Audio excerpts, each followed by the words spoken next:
지난 9월 갈사항은 전어잡이에 나선 어부들로 활기를 띈다. 배 한가득 전어가 잡혀 올라왔다.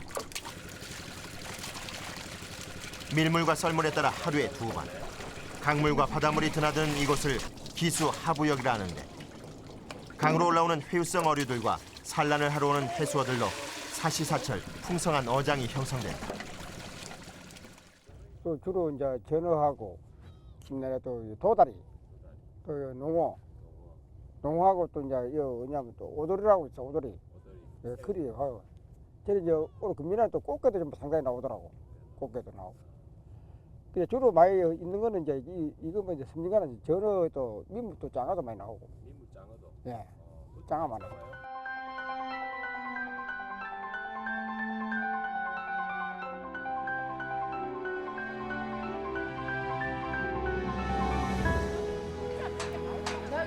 갈삼 안에 물이 빠지면 항구는 아낙네들의 소리로 소란스러워진다.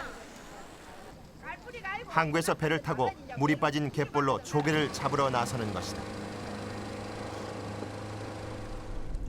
이곳 갈삼안 갯벌에서 가장 많이 잡히는 것은 우럭조개다. 성급한 아낙네들은 물이 채 다 빠지기도 전에 조개잡이에 나섰다. 들물이 오기 전까지 조개를 최대한 많이 잡기 위해서다. 기수는 강물의 풍부한 유기물이 바다를 만나면서 생명력을 가지게 된다. 섬진강 기수 하부 지역이 조개나 어류로 풍성한 어장을 이루는 것 역시 섬진강물이 남해 바다를 만나 이루어내는 기수의 생명력 때문이다. 섬진강에서 기수역이 형성되는 것은 갈사만 일대부터 하동에 있는 화개장터까지로 보고돼 있다. 남해의 바닷물이 바다에서 25km 떨어진 화개장터까지 올라가는 것이다. 그렇다면 어떻게 바닷물이 강을 거슬러 25km나 되는 먼 거리를 올라갈 수 있을까? 제작진은 바다에서 5km 정도 떨어진 섬진강 대교 부근에서 바닷물의 움직임을 살펴보기도 했다. 실험은 천을 매단 파이프를 수심 6m의 강바닥에 고정시키고 썰물과 밀물대로 나누어 이루어졌다. 먼저 썰물대 물속으로 들어가 봤다. 다이버가 몸을 가누기 힘들 정도로 강물이 바다 쪽으로 빠르게 흐르고 있다.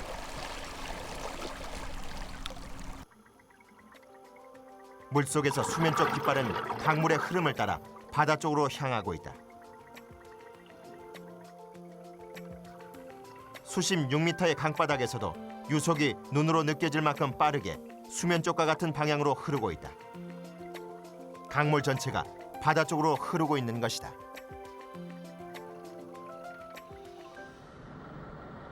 그리고 2시간 후 썰물에서 밀물로 바뀌었을 때 물의 흐름이 어떻게 달라졌는지 확인해봤다. 유속은 느려졌지만 수면 쪽의 깃발은 여전히 바다 쪽으로 향하고 있다. 천천히 아래로 내려가 봤다. 수심 3m 부근에서 깃발의 방향이 바뀌었다. 바닷물이 올라오기 시작한 것이다. 수심 3m에서 바다까지는 바닷물이 강물의 방향과 반대로 강 상류 쪽으로 올라가고 있다. 강물과 바닷물이 수심 3m 지점에서 서로 교차하고 있는 것이다.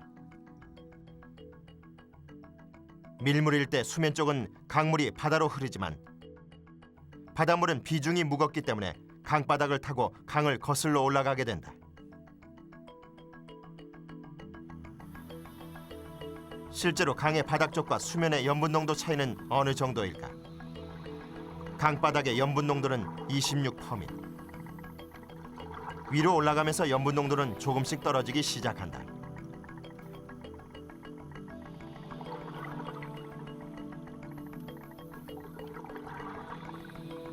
수심 3m 지점에서 갑자기 아지랑이가 피어오른다. 강물과 바닷물의 수온차 때문이다.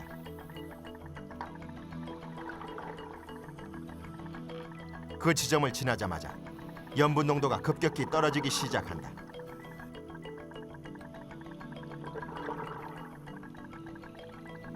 수면에서의 염분 농도는 1%도 채 되지 않는다.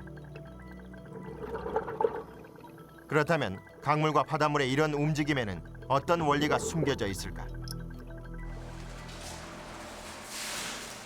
제작진은 강물과 바닷물의 움직임을 실험을 통해 알아보기로 했다. 한쪽 물에 파란색 염료를 타 색을 구별하고 소금을 넣어 해수의 염분 농도 33%를 맞추었다. 해수와 담수의 수위를 같게 한 다음 해수와 담수를 동시에 흘려보았다. 파란색 해수가 담수층 아래로 흘러간다.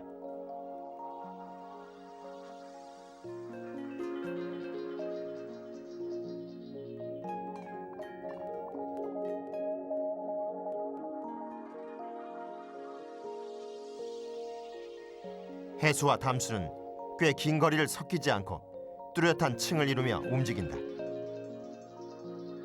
이는 해수가 담수에 비해 비중이 무겁기 때문에 일어나는 현상이다. 밀물대 기수역에서 바닷물은 강바닥을 타고 강을 거슬러 올라가고 강물은 바닷물 위로 흘러가게 되는 것이다. 이런 원리를 통해 만조 때 바닷물은 남해 바다에서부터 25km 떨어진 화개장터까지 올라가게 된다. 화개장터 부근까지 기수역이 만들어지는 것이다. 그러나 바다에서 멀어질수록 바닷물이 올라가는 양은 적어져 염분 농도는 떨어진다. 기수역의 상부와 중부, 하부는 이렇게 각기 다른 염분 농도를 보이게 된다. 이에 따라 기수역에는 강과 바다에서 볼 수 없는 독특한 생태계가 형성되는 것이다.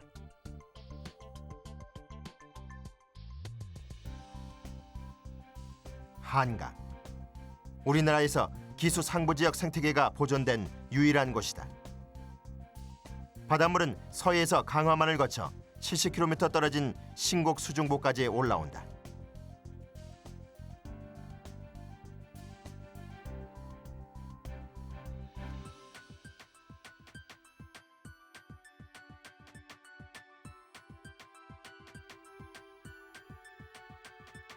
신곡 수중부에 기수가 밀려왔다가면 장항습지의 생명력은 한층 높아진다.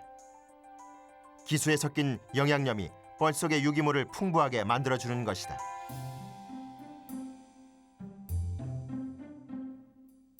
물이 한번 들고 나자 갯골에 펄콩개 한두 마리가 올라오기 시작하더니 이내 뻘은 펄콩개로 뒤덮인다.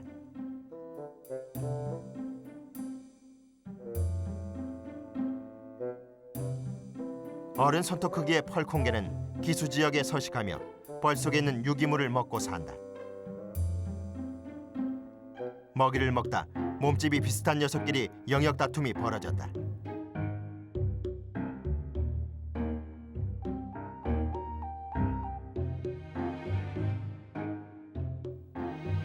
다음 물이 들기 전까지 많은 양의 유기물을 섭취해야 하기 때문에 펄콩개는 싸우는 도중에도 먹는 것을 포기하지 않는다. 하지만 기수 상부 지역의 갯골의 왕은 펄콩개보다 몸집이 100배나 큼직한 말똥개다.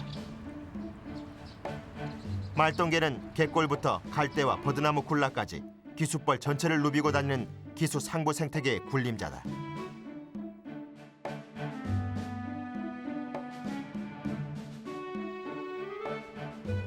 말똥개는 어류의 죽은 사체부터 뻘 속의 유기물, 나뭇잎 등 가리지 않고 먹는 잡식성이다. 이곳 장항습지에서는 말똥개가 버드나무 잎을 먹는 모습을 그리 어렵지 않게 관찰할 수 있다. 말똥개의 이런 식성은 썩은 버드나무 잎을 분해시키는 역할을 하게 되고 말똥개의 배설물은 다시 버드나무에 영양분을 제공한다. 습지 곳곳에 생긴 작은 구멍은 말똥개의 은신처이자 서식처다. 이 구멍들은 버드나무 뿌리에 산소를 공급해주고 버드나무는 말똥개에게 은신처와 먹이를 제공하는 것이다. 이렇게 말똥개와 버드나무는 이곳 장항습지에서 공생관계를 유지하며 살아가는 사이좋은 이웃이다. 이곳 기수 상부 지역의 염분 농도는 얼마나 될까?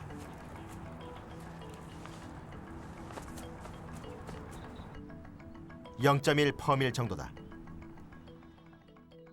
거의 담수에 가까운 수치지만 이런 미세한 염분 농도 차이가 담수와는 전혀 다른 새로운 환경을 만들어낸다. 강물과 바닷물이 드나들면서 풍부한 유기물을 공급해주는 곳이지만 동시에 0.1%의 염분 농도는 다른 담수 생물들이 적응하기에 쉽지 않은 환경을 만든다. 때문에 기수 상부 지역은 염분에 적응한 생물들이 우점하는 독특한 생태계가 형성되는 것이다. 버드나무 군락 넘어 사람 키를 훌쩍 넘은 갈대숲은 우리나라에서 단일종으로는 최대 군락지로 이 역시 기수가 만들어낸 신비다. 담수에 가깝지만 담수와 구별되는 기수 상부 지역의 생태는 이곳 한강 하구에서만 볼 수 있는 매우 중요한 자원이다. 한강 하구의 기수역벌은요 거의 담수화되어 있습니다. 즉 염도가 거의 나타나지 않습니다.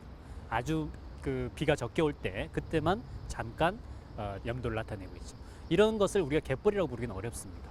그런데 그런 곳에는 아직 우리가 기록하지 않은 그런 미기록종들이 나타납니다. 갯지렁이 한 종류도 이미 다른 종류가 나타나고 있고요. 식물도 역시 전혀 다른 형태로 모양새를 갖추게 됩니다.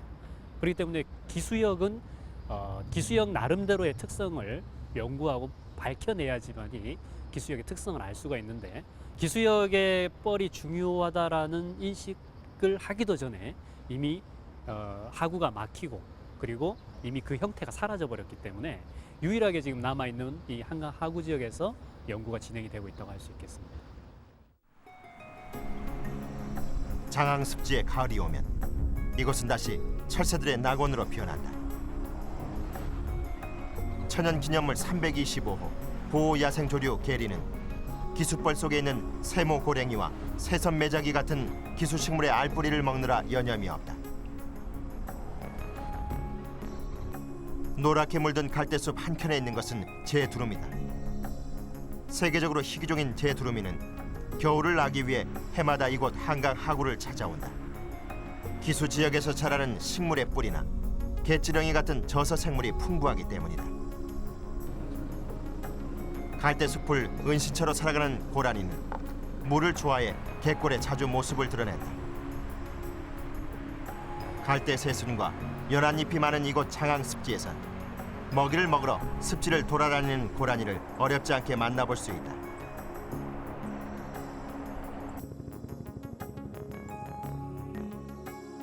기수역 상부의 보고 장항습지. 장항습지는 우리나라에서 기수 상부의 생태를 볼 수 있는 유일한 곳이다. 만약 이곳 한강 기수역이 사라진다면 우리나라에서는 기수가 만들어낸 천혜의 자연유산을 영원히 잃어버리는 것이다. 강도 바다도 아닌 새로운 생태계를 만드는 기수의 가치를 우리는 새롭게 인식해야만 한다.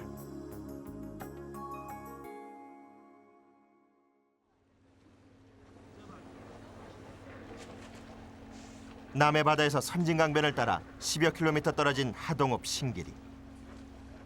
남해 바닷물과 섬진강물이 만나는 기수 중부 지역으로 섬진강에서 제첩이 가장 많이 나는 곳이다.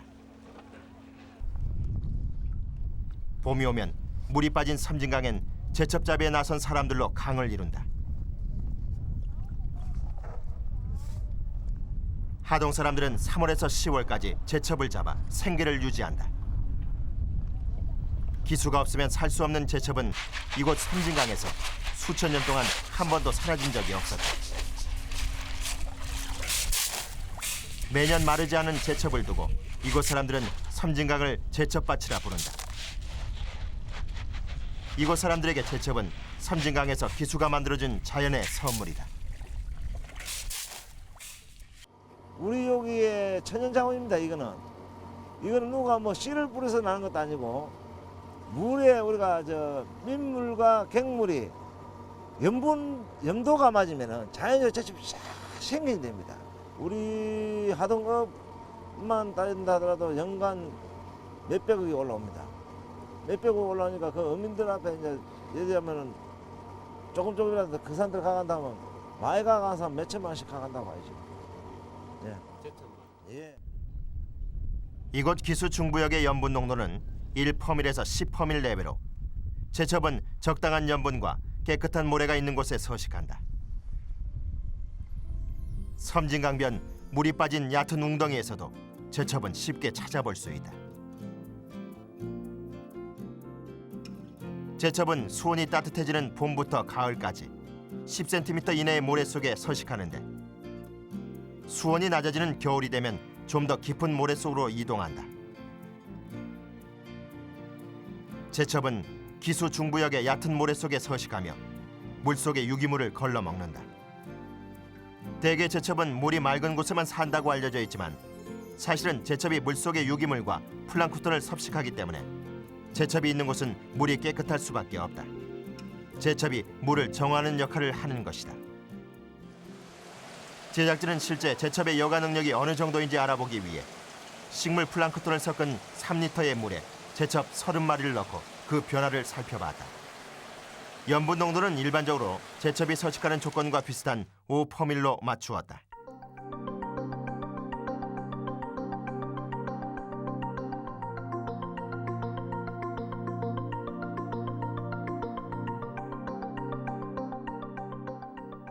한 시간 후 식물 플랑크톤은 밀리리터당 8셀로 95% 이상 줄어들었다. 제첩 한 마리당 1시간에 약 100ml의 물을 정화한 것이다. 저질 속에 살고 있는 제첩과 같은 생물들은 물 속에 부유되어 있는 그 부유물을 섭취할 뿐만 아니고 그 저질 속에 포함되어 있는 그 디트라이터스와 같은 유기물도 다 섭취를 하기 때문에 저질이 정화작용뿐만 아니고 수질까지 다 정화작용을 하니까 저질 속에 살고 있는 생물의 중요성이 굉장히 크다고 할 수가 있습니다.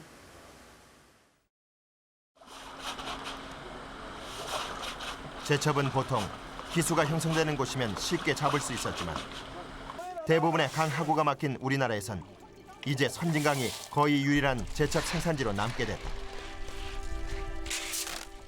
불과 20년 사이 강 하구마다 흔하게 있던 제첩이 지금은 기수가 형성돼 있는 이곳 선진강에서만 볼 수 있는 귀한 자원이 된 것이다.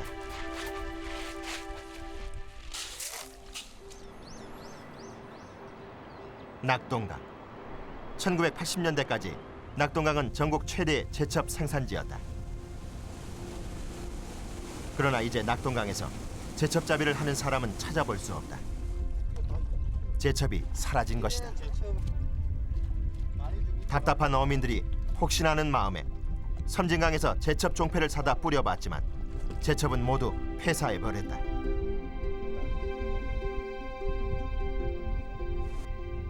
이곳은 최근 어민들이 제첩 양식을 하기 위해 섬진강 제첩에 종패를 뿌렸던 곳이다. 하지만 1년도 채 되지 않아 제첩은 모두 폐사하고 말았다. 뻘 속에서 올라온 것은 죽은 제첩의 껍데기뿐이었다. 한 뿌리고 나서 우리가 봄 초여름에 이래 뿌린다 아닙니까? 비 장마지 이래 내리거든. 시우 맞으면 좀 저게 잘 키거든요. 그래야 내 뿌려놓으면 겨울에 이게 들어가거든요. 땅속으로 들어가면서 죽고 올라오면서 죽고. 그러면 뭐 3분의 1씩 착착 죽어 나가서 막상 다음에 겨울에 캘라 그러면 저게 없다 아닙니까? 그러니까 돈을 그래 몇 억씩 투자해 놓으니까 별짓 안 해볼 깁니까? 죽어 나가는데. 근데 그게 뭐 심하게 낯빛이니까 모르지만 그래도 사람들은 이거 아니면 또 할 거 없습니다. 고기도 없는데 바다예요. 지금 바보에서 지금 꽃이락 새꽃이 천지로 있을 시기인데 올해 새꽃이 하나도 없지. 꽃이락은 작년부터 다 도망가고 없습니다. 여기 이제 심화인데요. 난치로 아들이 안 올라오는데 고기가리. 난치요?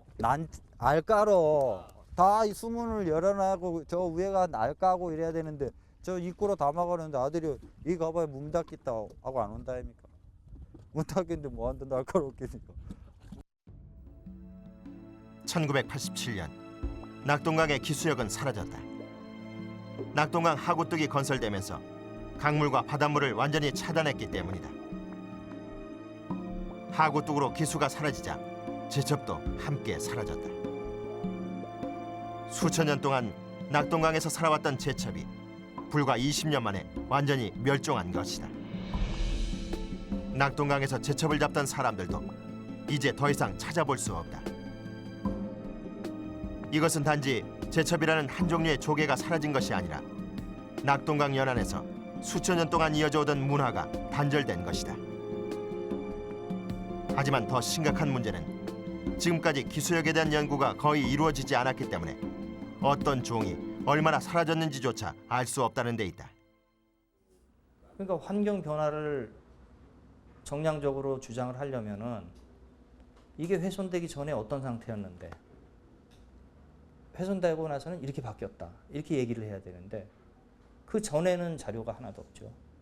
그럼 우리가 가진 자료는 변화된 다음의 자료만 갖고 있기 때문에 자료가 있다 하더라도 그럼 이게 어떤 의미가 있는지 그걸 해석하기가 참 힘들고 일반 국민들한테도 원래가 이렇게 좋은 상태였었는데 화구 개발을 해서 이런 상태로 악화됐다. 이렇게 보여줄 수 있는 그런 기준 자료가 없다는 게 지금 상당히 안타까운 일이죠. 낙동강에도 기수역이 있었다. 바다에서 28km 떨어진 물금 지역까지가 낙동강의 기수역이었다.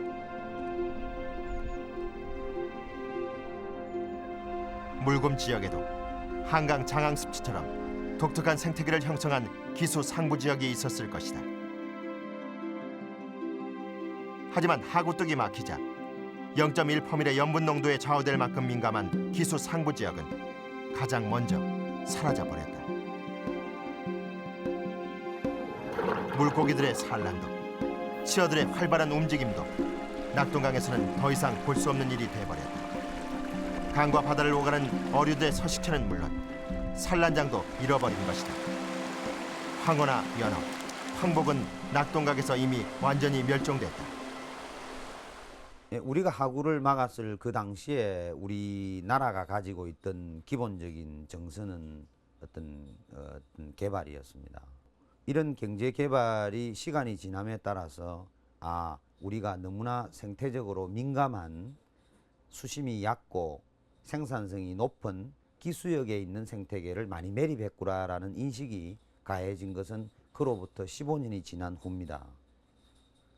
그런데 우리가 모르고 한 일들은 또 용서받을 수 있지만 알고도 계속해서 기수역을 복원하지 않고 점진적으로 더 파괴하는 일은 상당히 큰 그 도덕적 비난을 받아야 될 그런 일이라고 생각이 됩니다. 맨 처음 강물이 바다로 흘러들었을 때부터 기수는 그곳에 있었다. 그러나 불과 20-30년 만에 생명에 보고했던 기수는 대부분 사라졌다. 기수의 중요성을 깨닫기도 전에 무분별하게 이루어진 개발은 우리에게 기수라는 이름조차 낯설게 만들었다. 그리고 지금도 곳곳에서 하구 개발이라는 명목으로 기수역을 파괴하는 공사는 계속되고 있다. 더 늦기 전에 우리는 기수를 되살려야 한다. 그래서 우리의 후손들이 기수 생태계의 풍요로움을 누릴 수 있도록 남겨줘야 한다. 그것은 이 땅을 흐르는 강과 바다가 우리의 소유가 아니라 우리의 후손들이 자손 대대로 누려야 하는 소중한 자원이기 때문이다.